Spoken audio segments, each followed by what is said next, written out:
Welcome everybody, good afternoon. My name is David Levy Faur and we are now part in a program called Ma'avarim, Israeli national program for better, faster, higher professional development for research students. And today again with us is Professor Yooel Migdal from the University of Washington, but also a visiting professor and the returning citizens of Israel. Joel is one of the leading scholars in comparative politics, comparative political sociology, state-society relations, but he is also a distinguished teacher.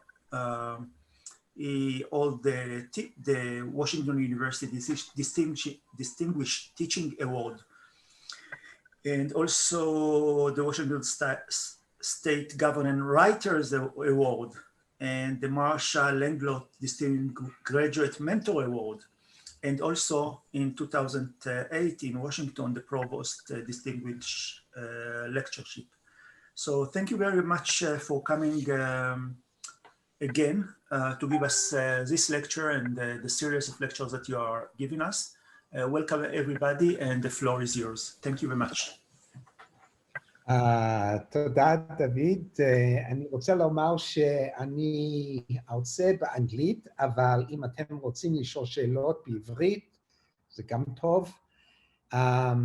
Okay, so I'm going to talk about the academic as a writer.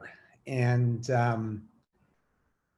I know you're all aware that the requirements for writing an academic paper differ from field to field, discipline to discipline. Part of what you learn in your graduate school experience is what the requirements are of your particular discipline, of your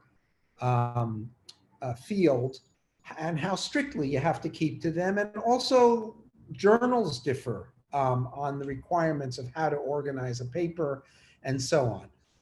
All that said, there are many, many elements that stretch across academic disciplines and across academic journals and other venues for writing. And I want to talk a little bit about them today.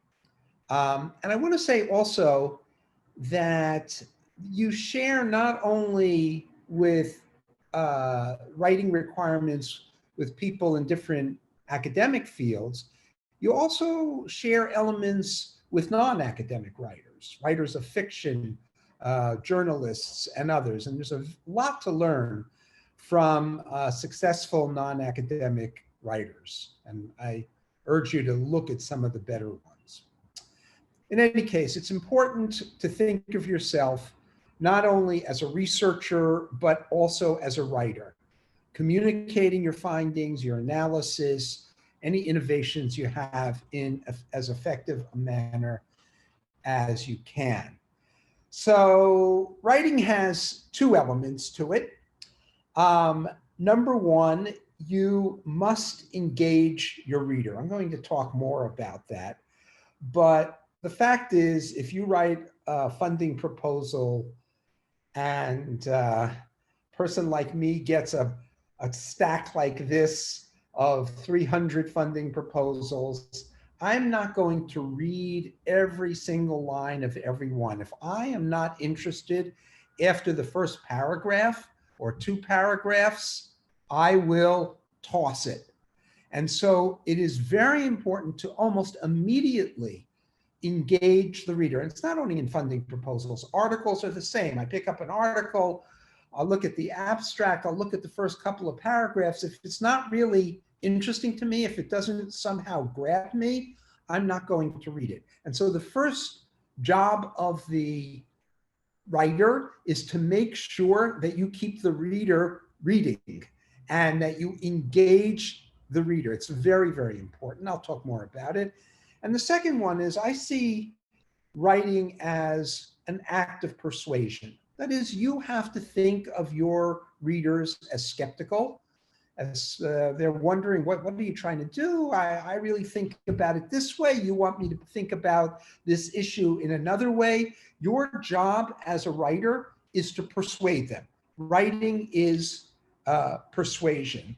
And that means you have to persuade your fellow academics, those who give out grants, journal editors, your supervisor, all these sorts of people. So let's start on how we do this. How do we engage people and how do we persuade them? By the way, if you have any questions, I can stop and you can put them in the chat. If not, I'll answer. We'll have some time at the end to answer questions.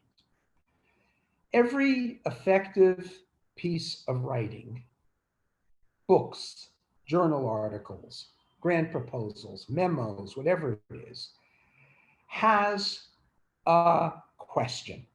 That question is sometimes explicitly stated right at the beginning, or it's clearly implied. And that question should begin with the word why. Lama, madua, not how, not ech or ketzad. Why? Because the word why leads you to an analytic paper rather than a descriptive paper, right? My granddaughter talked to me the other day and she said, Saba, why don't airplanes fall down from the sky? That's a perfect academic question, right?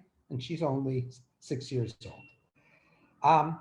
Now, what you are trying to do as you present your question, the thing that is driving you, that you're trying to answer in your article or book, is you must create an element of drama.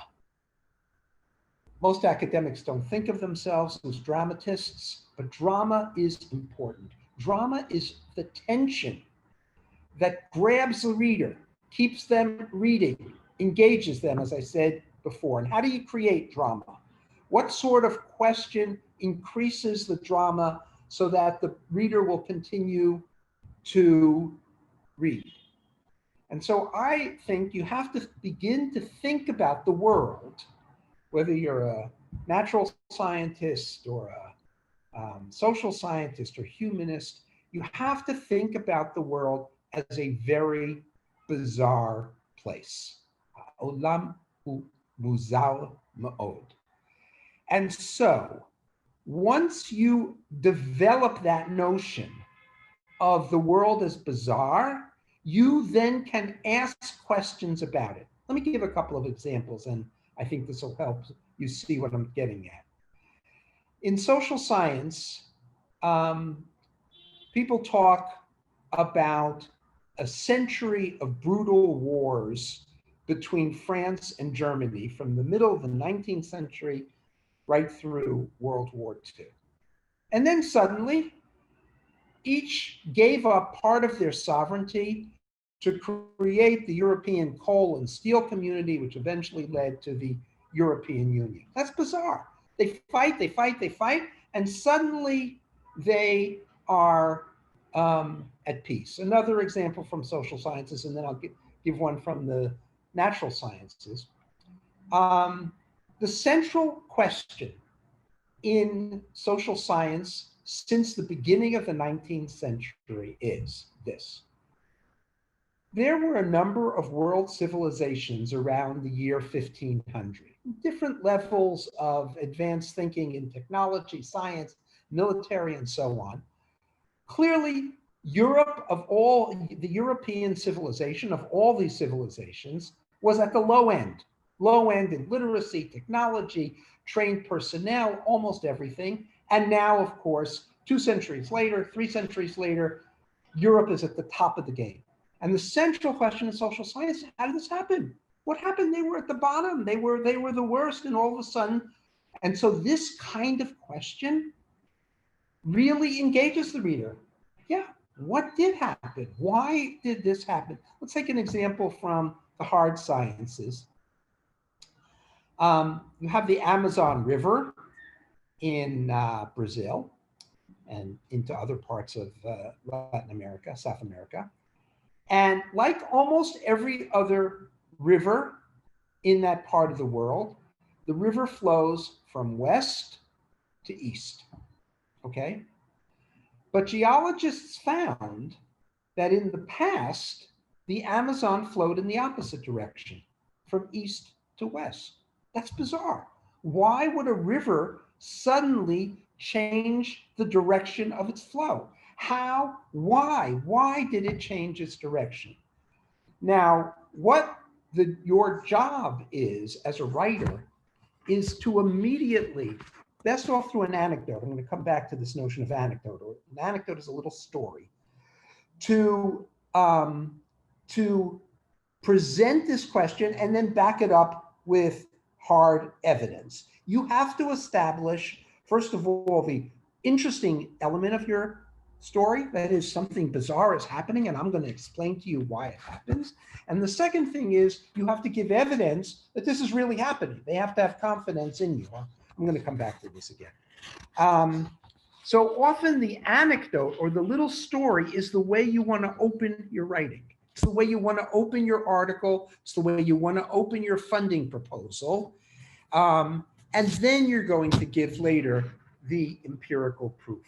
So every piece of writing you do is going to have this question. I call it the empirical question, okay?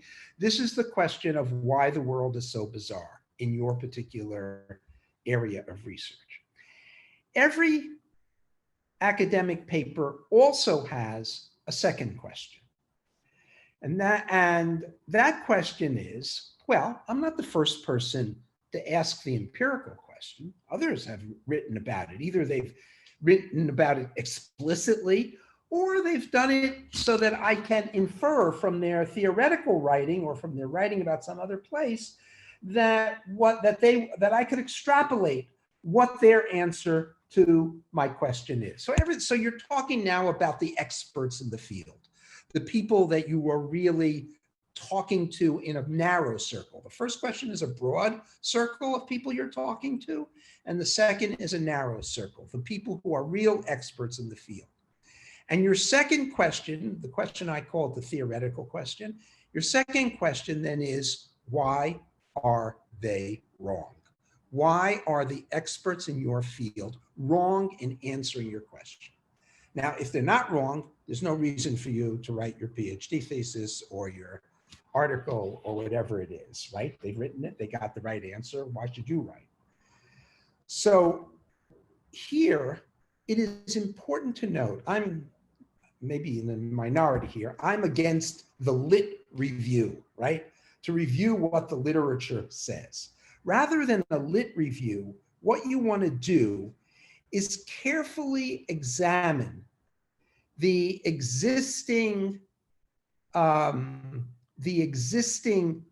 literature, the existing answers to your question or implied answers to your question, show where the logic in them breaks down. Where is it that they fail to give the proper answer to your data set or to your case or to whatever it is that you're researching? Now, it's very important to be respectful of these people. Usually they're big shots in the field. I'm going to come back to this issue of being respectful. But it is still important for you to move in for the kill, to show that they don't do enough or that they are dead wrong, that something in their answer is really flawed and therefore will not address properly your data set, your case, whatever it is. Let's see, I'll stop here for a second because I see there are a couple of questions. Kristen Wagner-Kreshik asks, in another class on academic writing, I've been told that pointing out, as you put it, a bizarre empirical phenomenon is not enough. They said I should also be able to show why it should be studied. especially if it hasn't been studied before. What's your take on this, Professor Migdal? Well, I think they're the same thing. I mean, I think if what you're looking for is something that is bizarre, but is also engaging. Okay, so the example that's given in the social sciences in the United States constantly is, you know, if you find that the first lady or the second lady in the United States, the person married, usually it's a lady, married to the vice president, that they're all behaving one way and one of them behaves a different way. And you say, gee, why is that? What this one second lady behaves different? Who cares, right? Who cares? I mean, this is not a question that engages you. So it's one has to be a question that's bizarre, but also a question that will engage people as well. That's important. It's really explaining something about the world, the way world works, and it should be studied for that reason. Okay. What I want to talk about now is how you structure your paper. And by the way, this structure works not only for papers, it works for grant proposals, and it works for entire dissertations. It's a little mechanistic, which means it's a kind of template. You can play with it. But I'll talk about that. So you're going to have a few parts to your before I get to the structure, let me just say that the first question you ask, the empirical question, why is the world so strange? That is going to be your structuring question. It is going to structure the entire book, dissertation, article that you write. And your simple structure, I'm going to give a simple structure and then I'll come back to a more complex one. The simple structure is you ask a question and you give an answer, right? The question comes first, the answer follows. That is the overall structure of your dissertation, of your book, article, whatever you are writing. That question, whether you're writing on the most technical issues or more general issues, should be discernible to anyone. I used to call it for my students, I see one of my former students is on listening in, and she'll know that I used to call this question my mother's question. My mother never graduated high school, but she was a smart lady, and she would ask me, what did you do today? And I would tell her one of my graduate students came in, and I would say, she would say, what's that person studying? And I would say, here's what this person is studying. Here's the question this person is asking. And she would either say, oh, yeah, that's really interesting. I wonder why that is. You know, I might have to give her a minute's background on the technicalities of what that person is studying, but she grasped it right away. And she wasn't a scientist, by any means. And other times she would say, well, that's not interesting. And I would come back to my students and I would say, you know, my mother really didn't pass your question. You have to redo the question. So it's very, very important that you look at a kind of broader audience. Let me say something about getting jobs too here. We had a separate talk on that, but I'll just say a word here. When you go in for a job talk, if you're going into an academic setting, a university, it's true that all the people are going to be in your discipline, but they're not all going to be in your subfield. And so you're going to have people listening to you who are really unfamiliar with what you're doing. An example, let's say you're a civil engineer, right? Well, civil engineers involves people who build bridges and people who purify water. Well, if you're a bridge builder and you're asking a question so technically oriented that the people who study water flow won't understand it, you're going to lose out on that job. It's important to frame your empirical question in a way that my mother can understand it. right? So you ask the question, and you ask the first question, the empirical question, you follow with the second question, which is the theoretical question. Why don't the big shots in the field answer this correctly? And then you give your answer, your argument. Here's where the analysis comes in. Now, in the social science and the humanities, and it's, I think, also true in hard sciences too, there are multiple answers to any good question, right? Even in the hard sciences, you never get 100% of the variance. In the social sciences, you're lucky if you get 30% of the variance, right? It means you're going to partially explain whatever phenomenon it is that's bizarre and crazy, but you're not fully going to explain it. So how do you do, what do? You know that there are multiple answers out there. Some of them are more powerful, some less powerful. So the first thing I would used to suggest to my students is that they take little Post-its and put all the answers that people have, 6, 7 answers, put them on the wall of their shower, maybe. And as they take a shower, move these little Post-its around. Try to position them. You want to assemble as many answers as you can. But the last thing you want to do is present a list of those answers in your article or your dissertation. Why?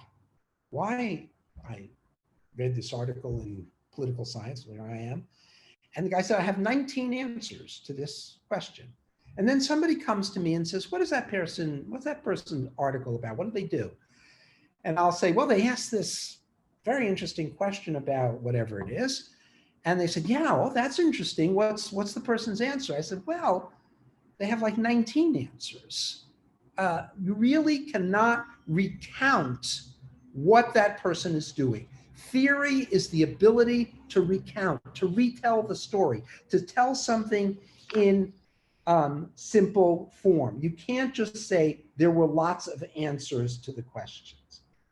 So what you do is you begin to move all those different answers. You've assembled all the answers, and you begin to see, there are 3 or 4 that I can really synthesize here that really explain my data. And I can synthesize them. This moment is called technically the aha moment. Aha, I have an answer. And it's very important that you have a discernible answer. In sociology, C. Wright Mills called this the sociological imagination, the ability to put together a variety of factors that will really explain what you're trying to look at.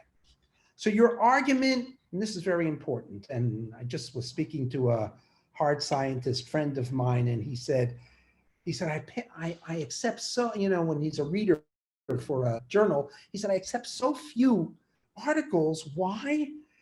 Because they give me correlations, but they really don't have a synthesized answer to their own questions. Your argument is not simply reporting your research results.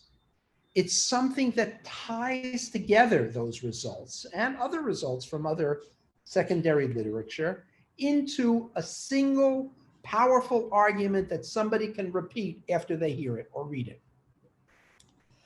The synthesis doesn't have to include all those Post-its on your shower wall. You can throw some of those Post-its into the garbage. Now, when I say throw it into the garbage, it means to admit to your reader, look, I can't explain 100% of the variance. I can explain 30%. I'm not going to talk about X, Y, and Z. I'm talking about this 30%. And interestingly, I want to say that it's really not only okay not to give all the answers, but it's even commendable in a paper to say, look, I have some problems here. I can't incorporate this part. I can't explain this or that. It makes your writing more credible. What you're trying to do, again, is persuasion, right? Persuade somebody. So if you admit that you're not really getting all the variance here, that's fine. That's fine. I have something important to explain. I think I do a good job, but there's still questions here. There's still problems. If you report that, it increases your credibility. So let's return for a second to my example of the Amazon River. So why did the Amazon River change directions? Well, there are many answers to that question.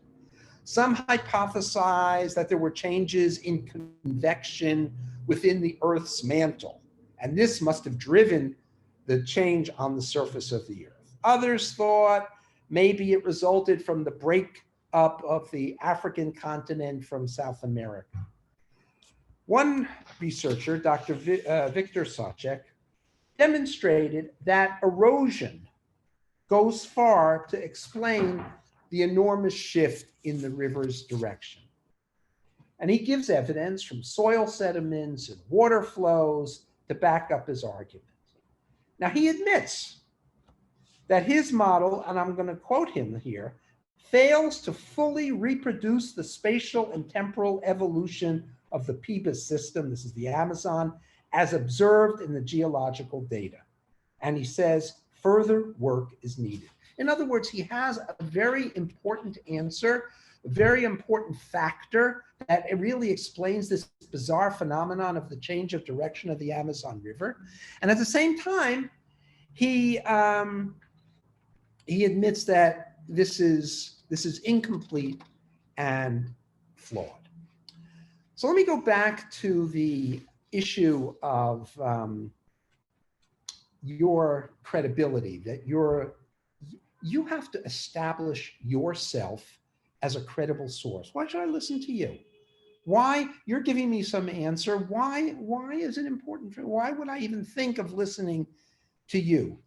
And so what you want to do is, in your writing, convince people that you're a credible source. And there are at least 3 ways to do that.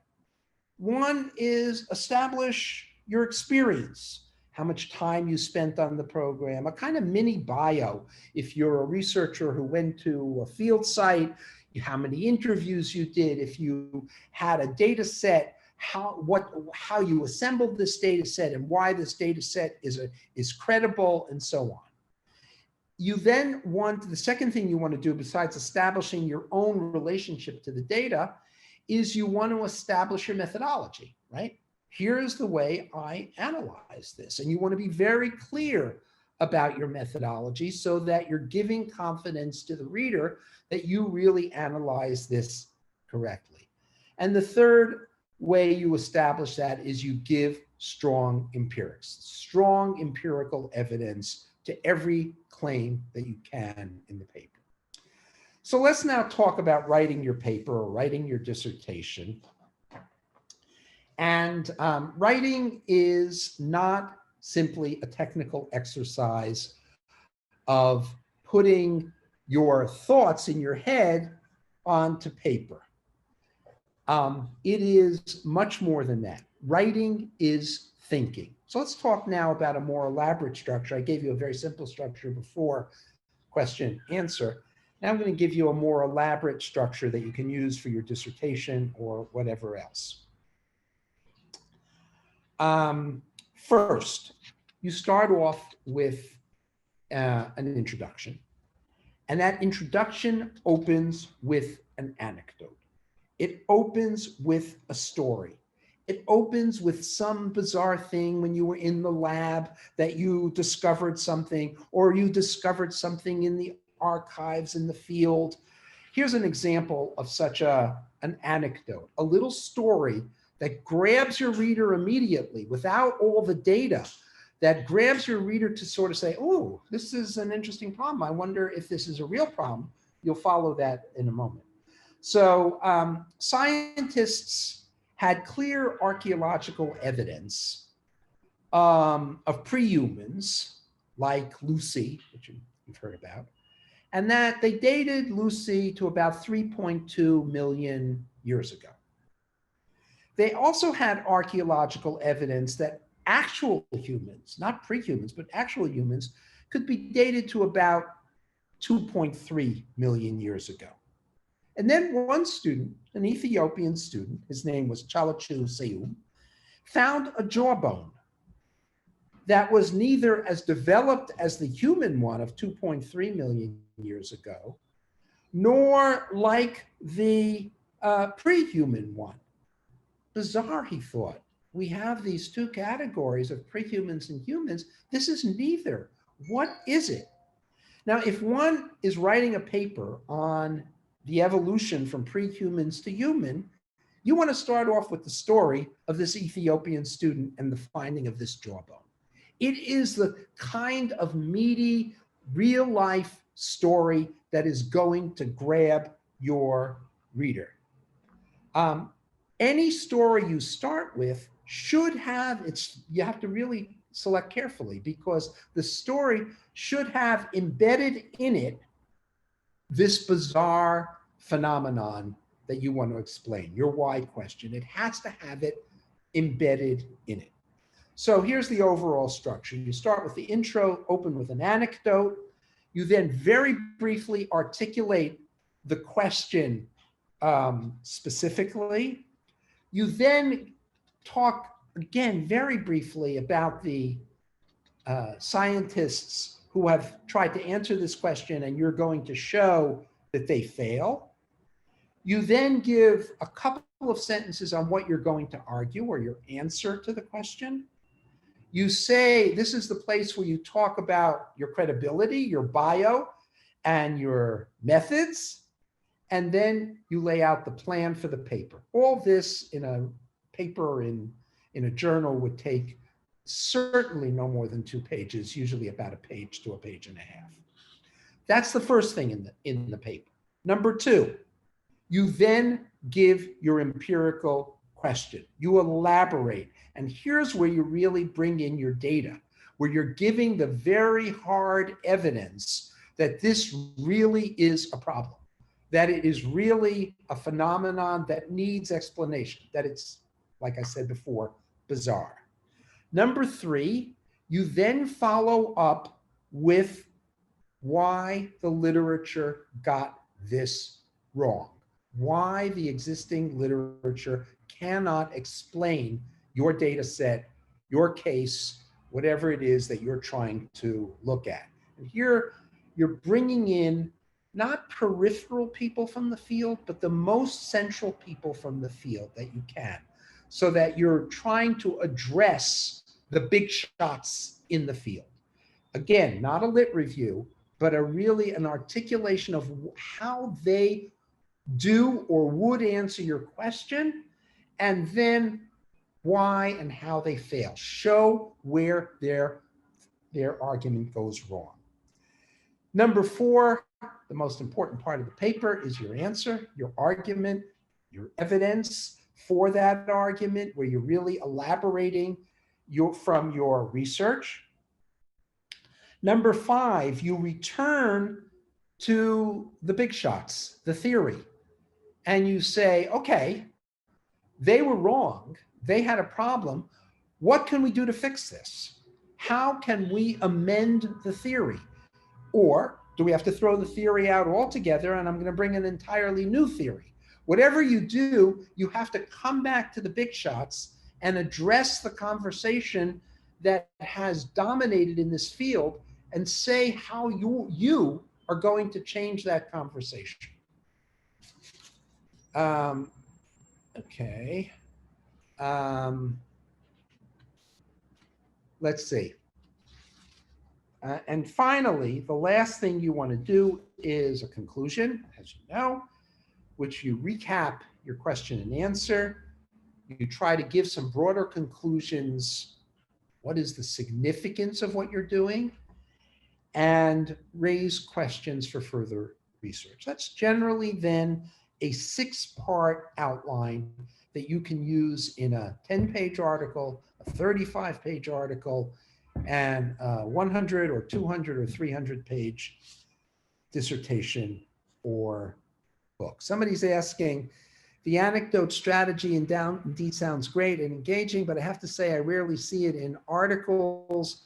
Usually they start off quite dry, right? That's why you don't read them. So you want people to read your thing. So you're going to start off with a good anecdote.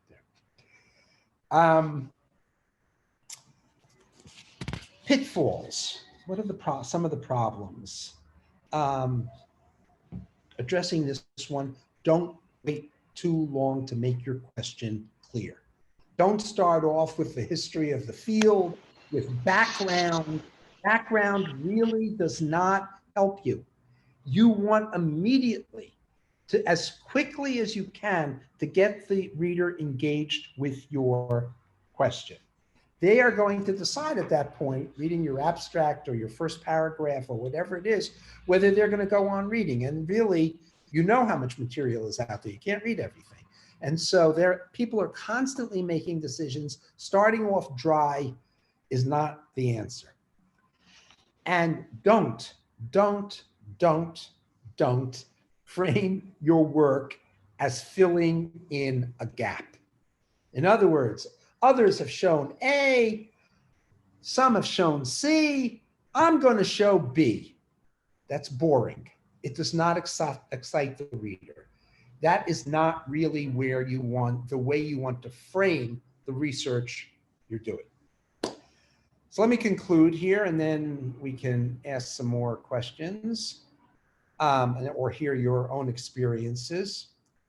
When you write, this is going to sound a little strange. When you write, you have to engage 3 different agents or actors. It's strange because the first actor is the paper or screen in front of you with your own words.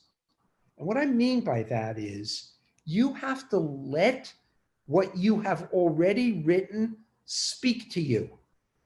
You have to treat it as something that has its own agency, and it's telling you things. It's telling you, you know what?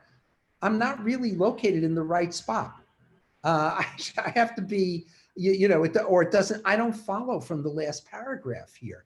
So the way I write is if I'm writing an article, every day I start my writing by reading what I have already written in the article. Does it make sense? Is this following?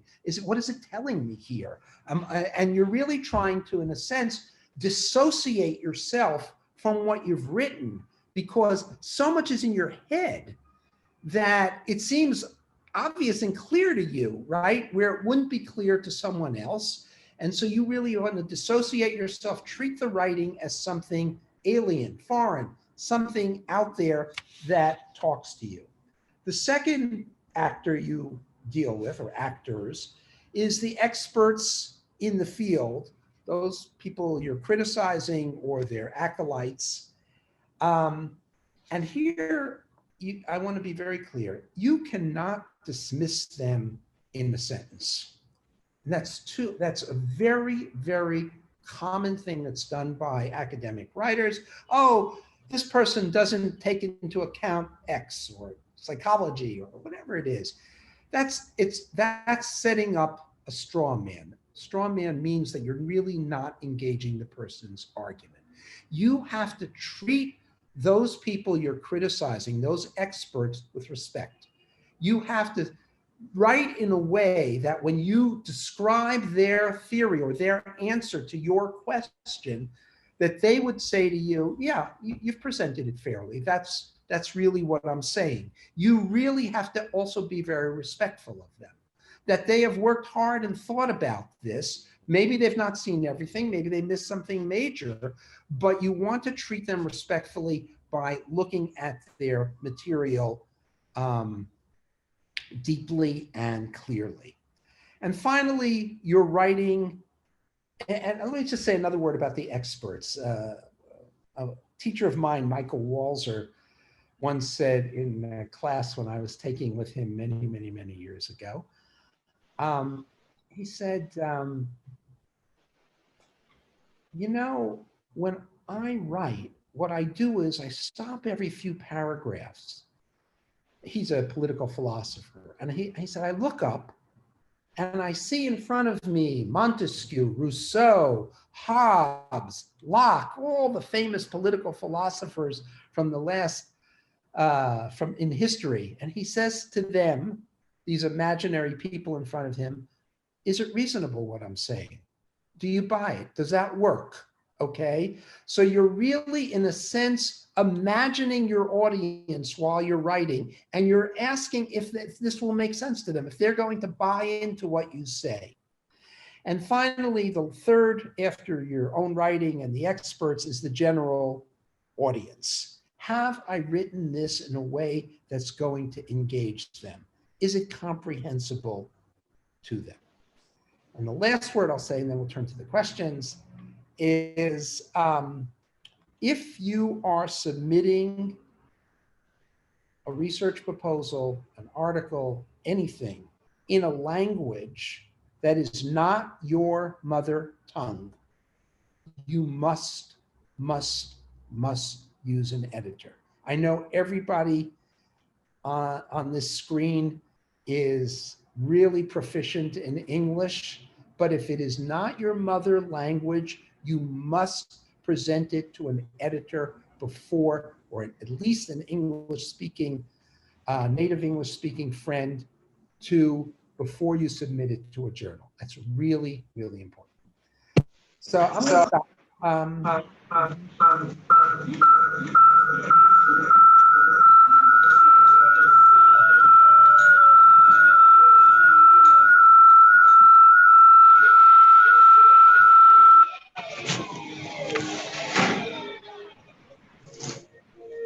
Someone is not muted. Okay, could I briefly repeat the 6 main components? Yes. You want your introduction, which has the anecdote, the empirical question, the theoretical question, the argument, your bio and methods. I'll come back to that question in a moment, and the plan for the paper. That's number 1. Number 2 is your question, your empirical question, the thing that structures the entire paper, and your evidence for it. Number 3 is your theoretical question. That is why the existing theories don't work. Number 4 is your empirical answer, your argument with its evidence. 5 is to return to once you've covered your evidence and your argument, return to the theories and see what needs to be done to fix them or to throw them out, and you give something else. And 6 is your conclusion. So there's a paper here, a question here, excuse me. If your paper is not empirical, and so you do not really use full set of data, but you use illustrative examples, how can you justify that your examples are relevant and adequate and not necessarily selected to just prove your argument? Do you need an extensive method? So first of all, that is empirical. If you're using case studies. When I was a graduate student, the very first conference I went to, a guy gave a paper on a village in medieval France, making some arguments. I can't remember what the arguments were anymore, but I remember that the paper was on medieval France, one village. And somebody got up and said, how do we know this is the right village? And what did that person mean by that question? The person meant, if this village was idiosyncratic, it's not really interesting. But if you're arguing that this village is representative of something, some broad, interesting phenomenon in medieval France, then it's interesting. And so what the questioner was challenging the person to do is to support why that person chose the examples, how and why chose the examples, or in this case, the case that they use. So what you're really doing when you're using illustrative examples is you are establishing the credibility that they are illustrative, that they are representative of the phenomenon. And you really have to convince the reader of that. That's very important. You can't just sort of say, I'm going to give some examples here and there. The reader will say, I can think of other examples, right? So you want to, as much as possible, back up why you selected these illustrative examples as the basis for evidence of your dissertation. Can you write a paper without a theory? Okay, no. So theory here means two things, right? So we're talking about two different things. One is your analysis, the analytic component of your paper, the question and the answer. And I think they're essential. You have to have, you go into any good classic paper, you're going to see a question and an answer. Sometimes the question is not explicitly stated. Sometimes you have to infer it, but it doesn't matter. It's there. Okay. So in that way, you must have theoretical. You can't just be presenting data. You can't just be presenting data. The other way we think of theory is broader theory. And the question is, can you write a paper without making reference to what other people have written about this and how they think about it? I would argue no, that you really have to address, you're joining a conversation about an issue, and you have to address the others who are in this conversation on why they're not doing it right, on why they are inadequate. So yeah. Question from Noah. You said we shouldn't frame our work as filling in a gap. But what if it really is filling in a gap? What if it's the first paper ever written about this subject? Can we do it then? Okay. I didn't say that you shouldn't fill in a gap. I said you shouldn't frame your paper as filling in a gap. If you are studying something truly that has never been studied before, then what you really want to, who are you talking to, right? Who are you talking to? I'm going to give an example. This is a professor at the Hebrew University, so I guess, I don't know, I'll leave him unnamed for the moment, although some of you might figure out who it was. And he wrote some of the most interesting anthropological work on the Jews of the Atlas Mountains of Morocco. And I saw him one day, this is years ago, and he said, I'm not writing on that topic anymore. And I said, well, really, why?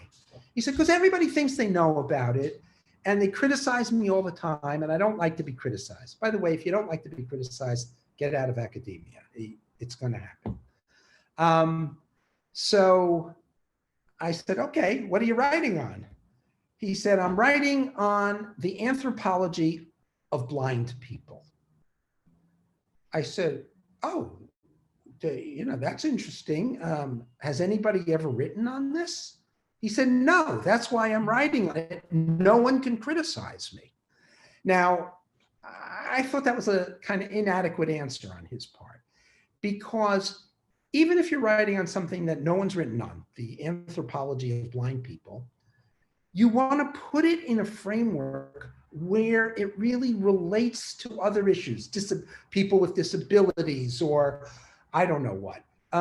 But you are, in filling the gap, you are addressing a community out there that is thinking about maybe not blind people, but broader issues of people who have difficulty of access, or I don't know, whatever the particular issue is. So I would not frame it as filling the gap. I would frame it as the bizarre question, and address a broader audience of people who might be interested in what you're saying. You're trying to build an audience here. And we had another talk for David that we gave on how you find an audience for yourself. But I'm not going to go into that now. Let's see. If we do not, this is from Joaren Wang. If we do not frame the research as filling a gap, can you give some examples of how to make it more appealing? But I think that's what I tried to say is you're going to make it more appealing by convincing your reader that this is a key, important question to explain the way the world works. And if you can find an anecdote that engages people, that's going to help. But the key is you really want people to say, oh, I really understand better now the way this goes. Why, I don't know, Palestinians and Israelis fought wars from 1920 until 1993, and then suddenly signed an agreement that they are not going to have armed action against each other. What happened? Why, that's strange. So you really want to convince the reader of the of how important and unusual the question is.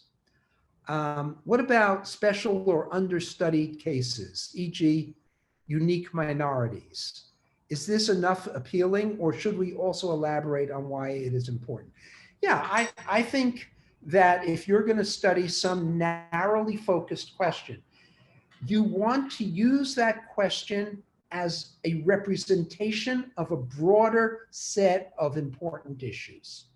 You don't want to just sort of say, I am studying this particular, I don't know what, species of subspecies of wasps who are flying around. And you want to say, the reason this is important because we'll understand more about the kingdom of insects, of the animal kingdom, of issues of extinction, of climate control, who knows what. You want to frame whatever you do. You want to use your narrow question. Most research questions are very narrow.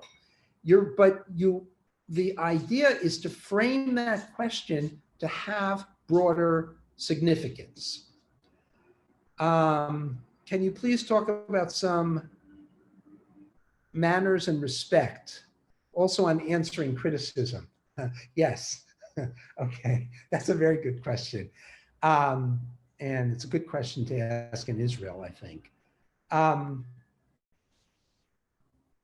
So I went to a seminar at the Hebrew University last fall before Corona, and two people were giving this talk based on a paper they had written, and it was really to me very interesting. It was I guess I'll give it away if I say it, but the paper was on how different and why women in Jerusalem wear different kinds of clothes and how they represent themselves through their clothes and how they change in different circumstances, the kinds of clothes they wear. I thought it was a really kind of fascinating question. And then someone, a senior scholar, stands up and says, this is total nonsense, right? We know, we've studied this, we know all this before, you're saying absolutely nothing new. And I thought, this is unconscionable to talk like that. Everybody has worked hard on their research. They've put years into it. You have to respect that. You may disagree in the end. It's perfectly okay. And that's what we do, is disagree. And in fact, we like to disagree with ourselves. Isn't it nice when you find that you said something that you said earlier, now you have evidence that it was wrong? This is absolutely the game here, is to prove ourselves wrong and for others to prove us wrong. But it has to be done on the basis of, you've done this, you've tried this, here's what you've done, here's your contribution. Now let's see where we might go from there, where it fails. And I think that's perfectly okay. But you want to keep the manners and the respect. What about sub-questions to the question? How should they be presented? Yeah, that's probably an answer that I won't be able to give in a short time here. Every question has sub-questions. Let me just give one small part of an answer to it. If you have a big question, let's say youth in America have participated at very low levels for the last 50 years. And now, suddenly, they are participating politically at very high levels. What changed? What happened? Why all of a sudden are youth changing their levels of participation? So there's a bizarre question. That question, the variable participation, what does it mean? It raises a number of questions of what we mean by this, or what we would call indicators, or I'm sort of not getting the word now, operationalization, that's what I'm looking for. Operationalization of your variable. So participation may be voting, maybe going to protests, it may be writing letters to the editor of the newspaper, it may be making phone calls, it may be joining a party. And so every big variable that you get that sort of frames your question, you're going to have to operationalize it. And each of those really suggests a set of other questions that you have to address. Now, in a 35-page paper, you're not going to be able to do it very much, right? You're limited in space. In a 5-page proposal, obviously, you have to limit it.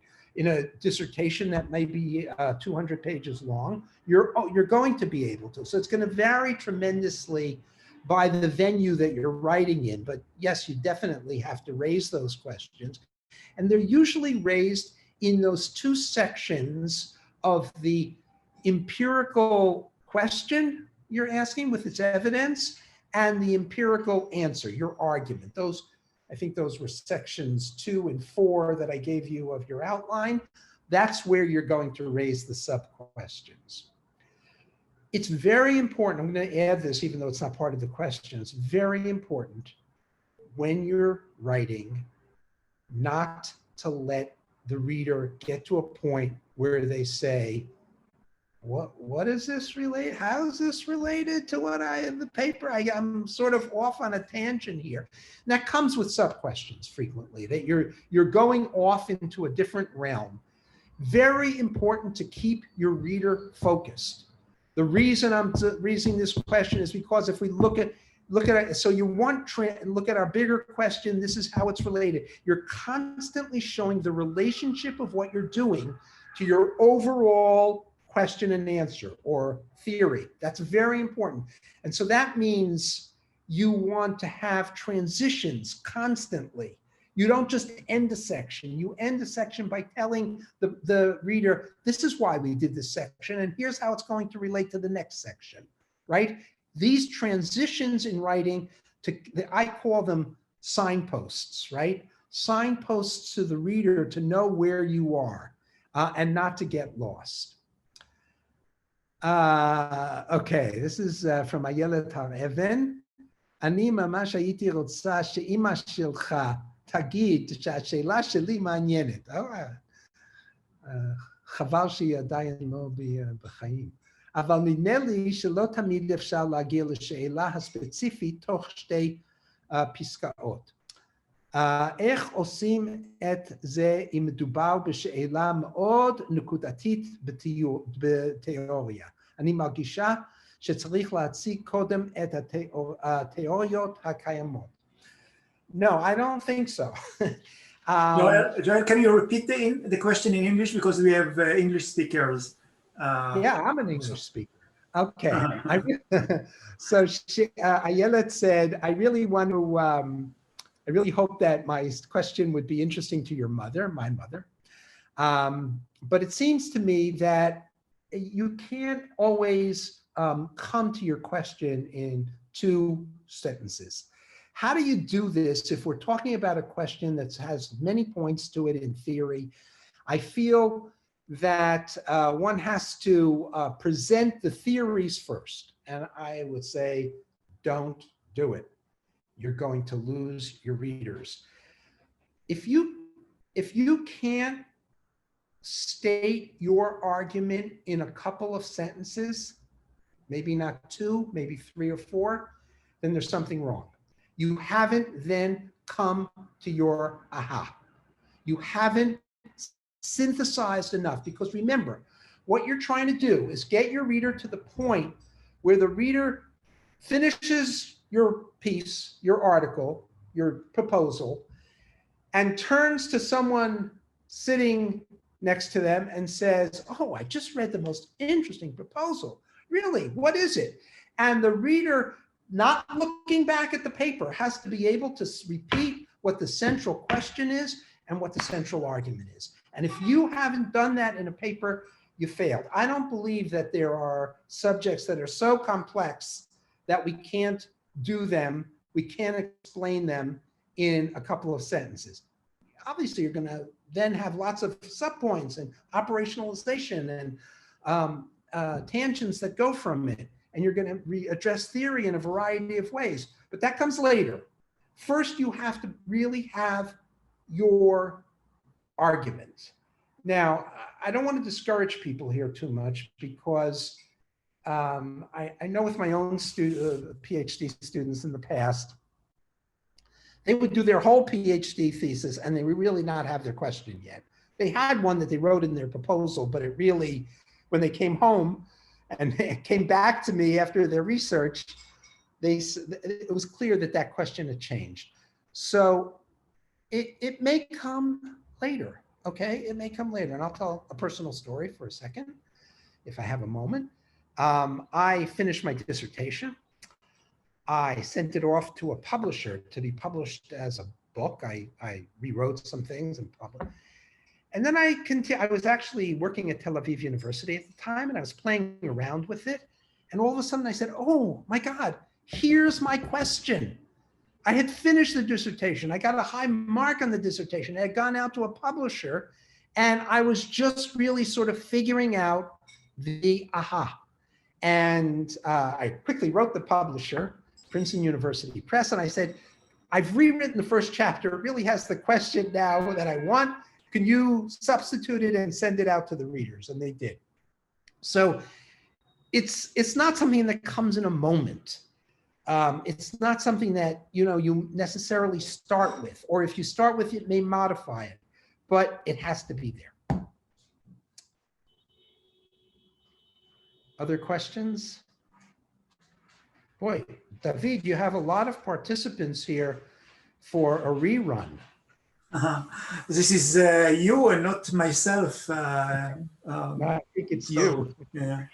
And we have probably a few hundred viewers of the previous one, but I have to check that, the numbers. So any more questions, or, anyone wants to get in? Here's one more. I just want to ask whether we can see the lecture over again, because I see you record it. Where can we find it? You can find the lecture and the videos on the website of Ma'avarim. Ma'avarim is the projects that run this series of videos, and also you can subscribe to our email list, so you can get it there. Thank you. I'll do that. Anyone else? So there are a couple of other questions. Why does the theory have to be wrong? Maybe it's just not whole. That's wrong. If it's not whole, it's wrong, right? You're not necessarily throwing the theory out.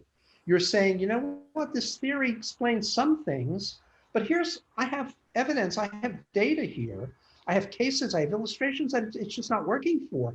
So how are we going to add to it, modify it, and so on? So I think we're saying the exact same thing, that when it's not whole, it's still flawed. It needs more to it. How can we find our question faster than a few years later?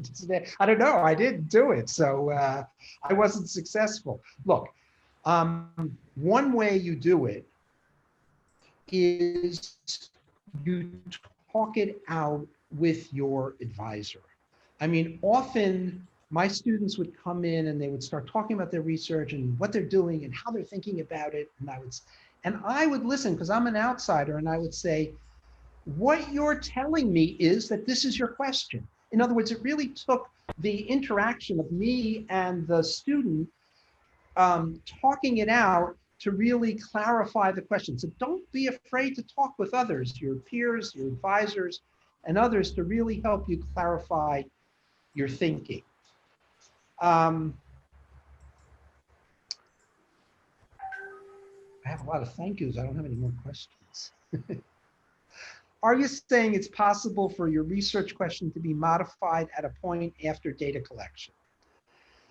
I find myself tossing this over a lot. Okay, so this is a very sensitive question. There are all kinds of rules about how you think about your question methodologically. So for example, in science and social science, you are not allowed to choose on the dependent variable. Scientists and social scientists will know what I'm talking about. The humanists will just have to bear with me. I've talked to many scientists and they all say, oh yes, that's a hard and fast rule. And I say, well, do you adhere to that rule? And they say, well, of course not. If I did, I wouldn't publish anything because I would be running all these kinds of experiments that have meaningless answers. Of course, so you're biasing the data by selecting on the dependent variable. Dependent variable means the question that you're trying to raise, but you just do it. And the same is true of your research question. Of course, you still want to stay with the same research question and do exactly what you said in your proposal. But if you do, there's something seriously wrong. Don't tell people that Migdal told you to do this, but obviously you have to, you must modify your question as you go along, as you see that, oh, really, what I asked wasn't the central question. There's data coming up here that shows it's something else entirely. Well, go for it. Okay. Let's see. Could you speak broader about the transition between paragraphs, about how not to lose your main argument? Yeah.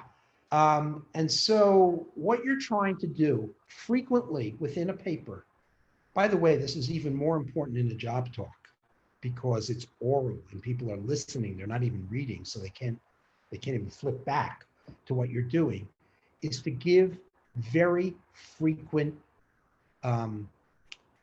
repetition of what your question and answer are and how what you're writing or saying now at the moment relates to it. You want to make sure they always keep their focus on the big question and what they're reading about, you know, some interview you had and they're saying, what does this have to do with the question? Remind them.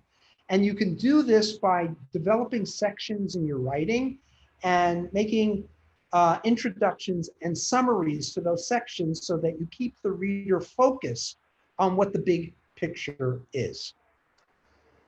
I'm not, all right, let's see if I can translate and read at the same time.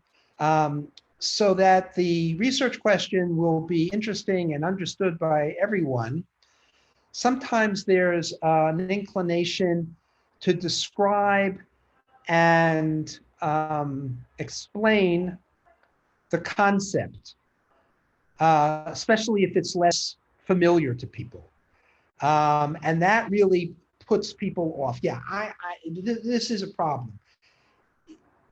Where you see papers that start off with background or explanation of the variables or something like that, they're asking for trouble. They're asking for people to really put this down. I don't want to read this. So somehow you have to find a way to capsulize your central concepts, even if they're quite complicated and you're going to modify them and define them later in different ways. Just set them out there in plain English or whatever language you're writing in, so that you can get to that question as quickly as possible. You must keep it interesting or you're going to lose your reader. What if our data is not interesting? Oh my God. What if our data is not interesting? what does that mean? I don't know. Marisa, maybe you can tell me a little bit more about data that's not interesting. Unmute yourself. No? Yeah, hello, can you hear me? Yeah. Yes, okay, thank you for trying to answer my question. So you were saying that we should, or the examples you were giving is, for example, there is a weak participation of youth in political decision making, and suddenly this changes. So what if the data we have is not like that? Like we have data, there is for example, a continuous weak youth participation of the in political decision making. So the data is not contrary to what we would expect. Well, that's a tough one. Look, I would say that they're almost, I'm gonna give my own biases here. The world is a strange place. And there are no answers that are simple. Everybody knows that. If everybody knows it, I mean, and you really have data that's uninteresting, why write? Why continue with it? But I would say that you want to look into that data. And you want to then find the thing that's unusual. Let's take that same example of participation. Let's say you're saying, you know what? Youth have been participating in politics at pretty even levels for a long time. But what I have found is that Mizrahi youth have really increased and Ashkenazi youth have decreased. And I wonder why they are going in opposite directions. In other words, to look into your data for what might really be intriguing. I'm very skeptical of just plain old boring data.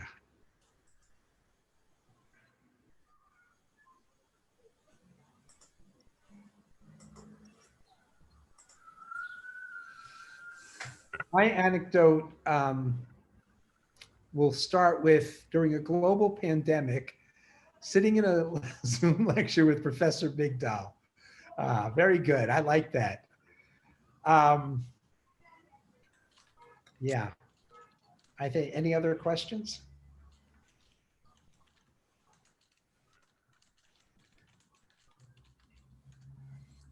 If not, I think we can let you have afternoon rest, sort of late siesta. And I would like to thank you all for joining us.